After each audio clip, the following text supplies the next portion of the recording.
Hi, and welcome back to my channel. My name is Bria, and I'm just a girl here on YouTube who loves all things emotional health. I love discussing it. I love taking care of myself. I'm definitely in a phase of my life where I am prioritizing self care and just pouring into myself. So, hi, and welcome to this channel. Um, we have been talking about topics like guilt, self-judgment, decision-making fatigue. That was actually our last topic. So, decision making fatigue that ties in with today's topic because in order for you to be confident in making decisions for yourself, you have to have that confidence, right? So confidence ties into all of the topics that we've actually talked about, as far as intuition, judgment, guilt. So we want to dive into that today. um and Yeah, I think that confidence is misunderstood, or can be. Like, what does confidence look like to you? And for our purposes, I want to talk about, I don't want to talk about like boldness, loudness, fearlessness, like this person who walks in a room and commands the attention of everybody. The confidence I want to talk about is a soft confidence. Okay, so it's not about never doubting yourself. It's not about um just unconditional, just readiness for the world. It is about learning how to stand steady even when doubt shows up. So being steady in yourself and being rooted in yourself, okay? So confidence, it's not a lack of insecurity, it's a willingness to move forward anyway. So if you are insecure or if you are doubting yourself, confidence is knowing that you will be okay with whatever comes next. So knowing that everything that is meant to be will be, and that like relinquishing the control that you might want to have, and knowing that you don't have to have control over everything. It is also trusting yourself to handle what happens next. And knowing that if you make a mistake, that you won't abandon yourself afterward. And I think that when we think of confidence, we think that it only affects ourselves and the way we think about ourselves, but it also affects what we think others perceive of us as well, and what we expect from others too. So once you know that you won't abandon yourself, I think you can have more trust in the people that are around you, because you know that it exists within you. So then you believe that it can exist with outside of you as well. So there's so many benefits to growing confidence in yourself and growing trust in yourself. Um, True confidence is definitely built internally, and it grows when you can keep small promises to yourself. You speak up when something doesn't feel right, so just advocating for yourself. It also grows when you stop shrinking to make other people feel more comfortable. I mean, how often do you truly take a step back, uh and not in a sense where you don't want to take up too much space in the room, stop shrinking yourself. It also grows when you allow yourself to be seen as you are. So another part of that is just knowing who you are. And when we let go of our self-judgment, when we let go of our guilt, when we let go of all of the things that keep us, thinking negatively about ourselves, I think we can be more confident in being just showing up as ourselves, as how we woke up in the morning, how we feel. I think we'll be able to communicate a little bit better about how we're feeling, and also being comfortable when people don't understand that. So show up as you are, and not putting stress on how others might perceive you. You do have to, it's about relinquishing control and just trusting that it's okay to be yourself, you know? And that also goes into decision making because we talked about, this is just kind of a sidebar, but we talked about, decisions, small decisions like eating breakfast, getting dressed. When you get dressed and you know what you like, you know your style and everything, and that's how you shop, and you don't, shop trends, you just shop what you like. Showing up as you are, you'll show up more confident because you're in an outfit that you handpicked, that you love. Like, there's a lot of things that go into, if you want to be a minimalist, a maximalist, there's a lot of labels that we have these days, and you kind of have to figure out where you fall. But you don't have to have a label on yourself. Like, you don't have to have a label on your style. Like, it just is who you are. And when you show up as you are every single time, then people just accept that. Like, people just, it is also like a vulnerability thing too, and being comfortable being vulnerable and expressing yourself. So I know it's not easy for everyone to be able to do that. Um and some spaces, like professionally, you might be worried about some things, but there is a sense of, like, if you are confident in that, then the things that aren't meant for you, like, and won't accept you, you need to, it actually makes you align more with the things that are meant for you. So if there are things that don't accept, the way you dress, the way you talk, then those are spaces that you don't necessarily need to be in, and the spaces that do accept it, those are the spaces where you belong. So, we only have one life, so we don't want to waste time in places where we have to shrink ourselves, where we have to be someone else, where we have to put on a mask, all of those things. So, um, yeah, and I want to go back to keeping small promises to yourself. Um, I think that is such a huge deal, especially when we talk about trust and having trust in ourselves and building trust with other people. Because when you break promises to yourself, which align truly with who you are, that actually fractures something inside of you, and pulls you further away from yourself, and in turn makes it really hard to trust other people. So we do have to be careful about the promises that we make to ourselves and the promises that we break with ourselves. So now we want to talk about building confidence. Okay. So confidence does not arrive overnight. Definitely not. Definitely not.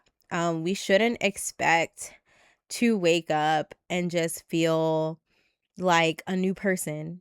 Whether it's confidence, whether it's, letting go of anything, any of these negative feelings, like, we don't want to put that sort of expectation on ourselves because, um say if you're in therapy, some people think that after one session of therapy, oh, I should feel so much better, like, because, today we talked about, like, I hit some points on all of my traumas, so it feels like we unpacked a lot. No. um Therapy and healing takes time.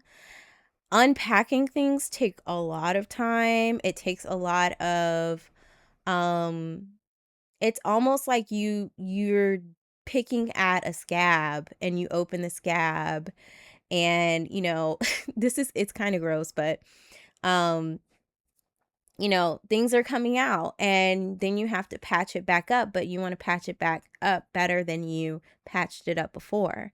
So you need to gather your tools. You need ointments, you need healing herbs, you need even some internal, like, maybe you need to have some collagen. You want the skin to heal as good as possible. And um so that is the same process when we're talking about unpacking your trauma, unpacking the negative feelings that you have.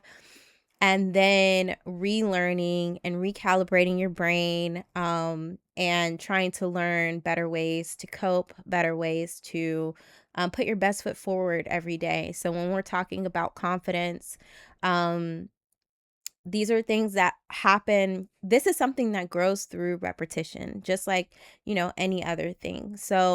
Um, so it grows, or we build it by trying something new. So if we try something new once a week, every day, try a new meal, try making, bread. Try going out if you have social anxiety and don't feel confident putting yourself out there. Try joining a group. If you go to church, try joining like a women's group or a men's group. Or if you like to sing, try joining a singing group or a choir or something. For me, I love to write, so there's something new that will make me feel more confident in writing is joining like a writing workshop. And that is something that I want to do and I'm really excited about. The next thing you can do to build confidence is setting a boundary. So, setting a boundary can look so different for a lot of people.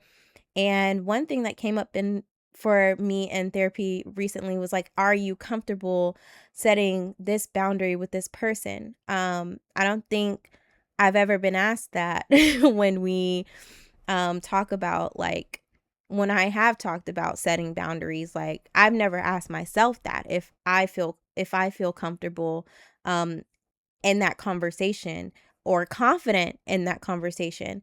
But I think that it's a good thing to ask yourself, and if you don't, it's good to take a step back and try and figure out how you can build that confidence. But for the most part, it is important to set boundaries and let people know. And another thing that came up for me recently is setting a boundary with myself. Like there are some things that are default reactions that I have internally in my head and also externally when I speak. So that's something that we can all think about, and it builds confidence when you do. It is like making a promise to yourself or asking someone to make a promise to you. Setting a boundary is very important in building confidence.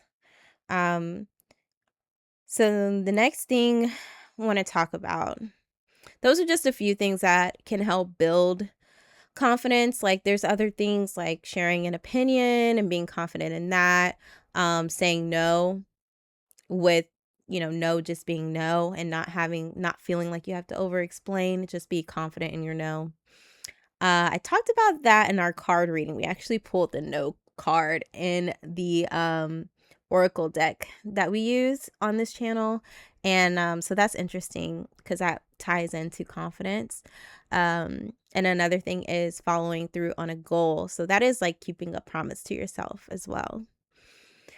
All right, so I want to talk about some reasons why confidence might fade, which um that is a part of like unpacking possibly trauma, possibly just bad memories.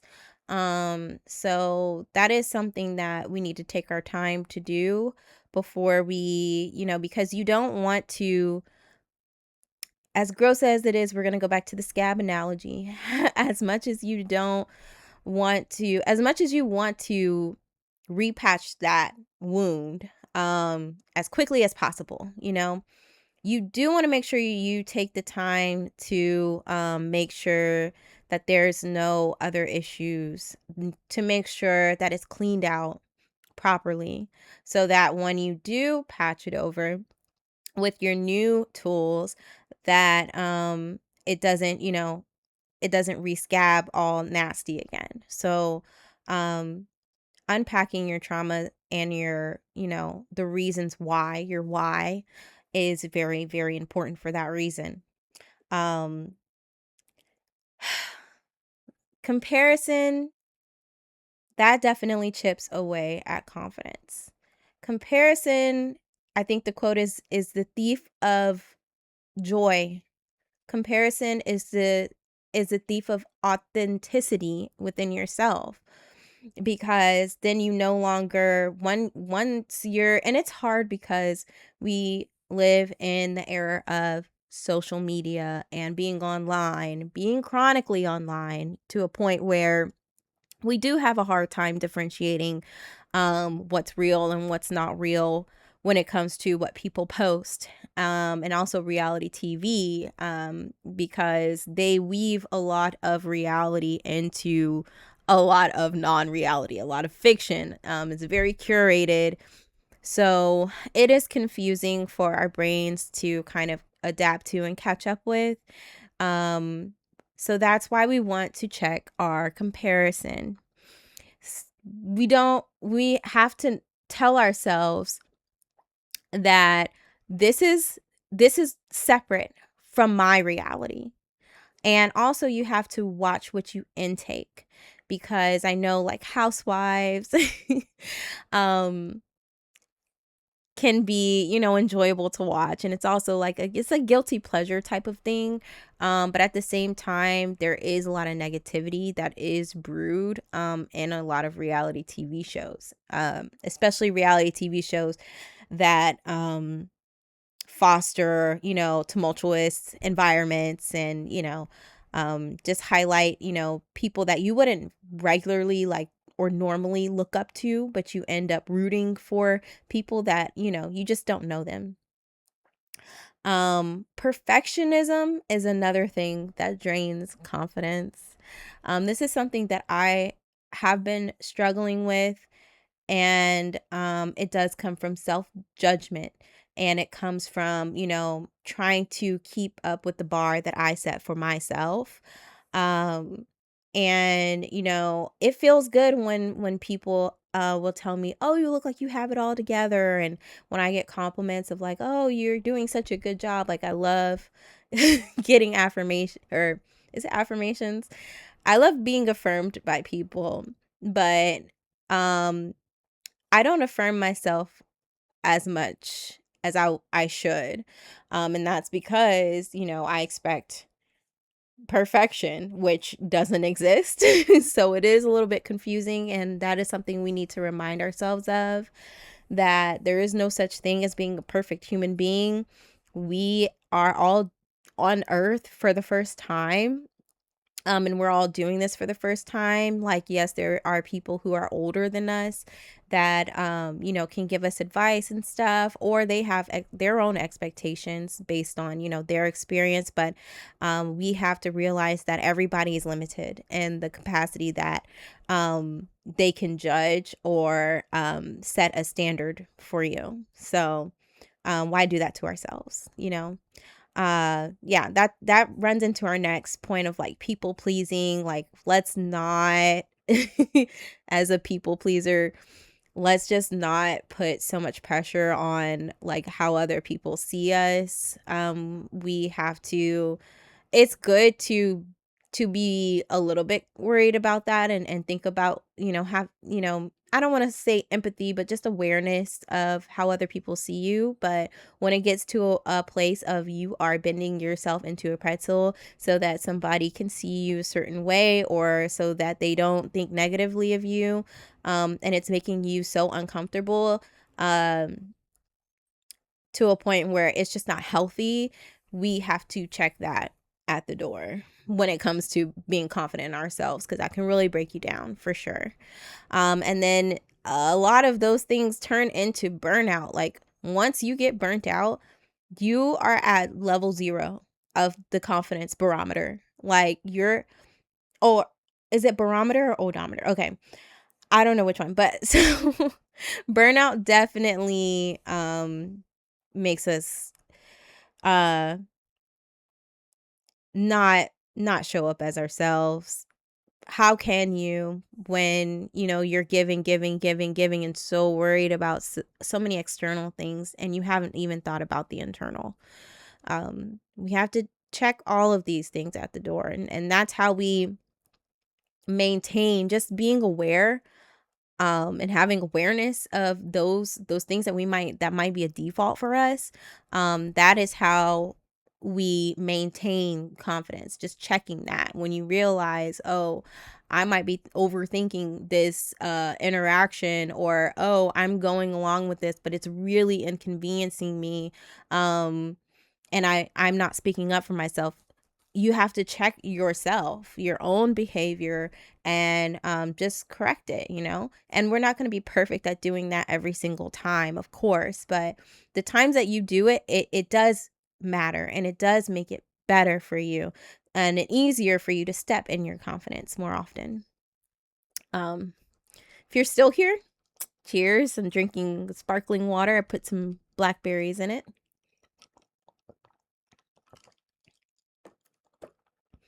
All right. So maintaining confidence in a gentle way. So we need to be grounding ourselves throughout this process. And on this journey, growing in your confidence, like we mentioned or we talked about, it's not an overnight process, it's an ongoing thing. So these are some things that you can incorporate into your practice to just ground you. So the first thing is keeping small promises to yourself, which that's what we talked about earlier. Um, so some examples are, if you say you're gonna wake up earlier the next day, set an alarm, take action, take accountability, and make sure that you meet your own promises. Okay. The next thing is like, or not the next thing, but another example is if you tell yourself you're gonna journal every night, put your journal on your nightstand, and maybe you can set a reminder every night until it's something that's just in your routine and your night routine. But we do want to keep promises like that to our to ourselves, or promises that we make with ourselves. Self-trust really builds confidence. All right. And next, we want to protect our energy. So, this is a daily practice that we have to incorporate into just everything. So, from the moment you wake up, how are you protecting your energy? From the moment you clock into your job, or the moment you take your child to school, there's just so many things like music you can play. You can light an incense in the morning. You can have low lights for a few hours, and then that goes into the afternoon, into the nighttime. Like, what are some ways you can protect your energy? Um and that includes boundaries. And yeah, it's a little bit hard because you feel like you have to explain, to people when you set boundaries, like why I don't want to be in a certain setting, or why I don't want to spend time with certain people.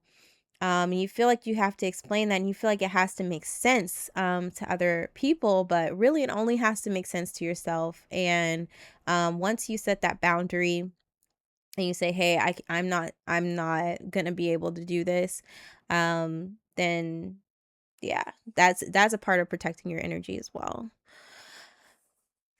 The third thing is watching our self-talk. Okay, so this ties back into our conversation about self-judgment.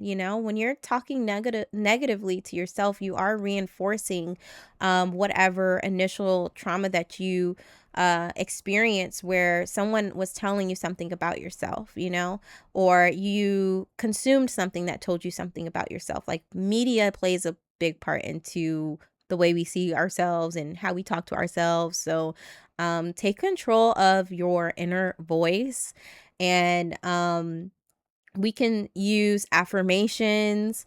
We can watch what we consume, and consume just positive media. There's a lot of uh there's a lot of media on YouTube that is so positive, that is, you can curate it so much for yourself here. And the creators on YouTube do such a great job in just creating safe spaces, and that's been something that's been super helpful for me. And then speak to yourself the way you would speak to a loved one or a best friend.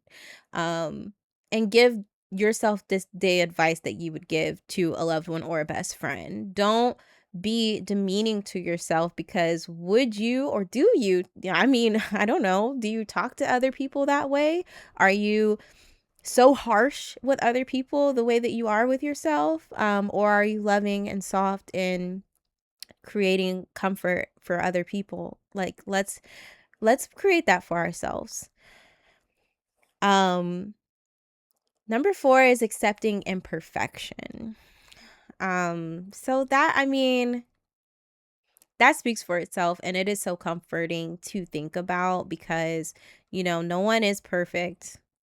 And once you realize that, you just see yourself in such a different light. Once you take once you spend less time scrolling on social media and seeing all the filtered images of people and the Facetune and all of that stuff, and also once you stop doing that to yourself, because I feel like sometimes when we're on social media and we post things, like, we bend ourselves a little bit to look very different, and when we see ourselves in real life, it's where all of these negative thoughts come piercing in. So I think that we should just accept the way that we show up, and that the way that we exist. Not saying that, um so that, all of that to say that, like, if you, because I don't want to say that as if, it's so easy for everyone to just see themselves in a certain way. Like, I understand, like, in the culture that in the mainstream culture that we have, that it's not, something that we grew up learning about ourselves. So people have some very deep rooted issues, especially women, about how we are supposed to show up and how we're supposed to look, and so just be gentle with yourself, I will say, when it comes to perfection. Just be gentle with yourself. um and then the last point on this is reflecting on growth. So give yourself flowers, or champagne, or just a reward, maybe a glass, just a reward, a little gift or something, a pat on the back, a hug, a compliment, and say, you know what? I started this journey a year ago, and now I have grown so much. I think so differently. Once you're going through this process, there's going to be a lot of step forward, step back, step forward, step back. But you're you have grown even more so than when like, for me, when I was in my 20s, like, I've grown from that so much. Now I'm in my 30s, and I feel very, very different.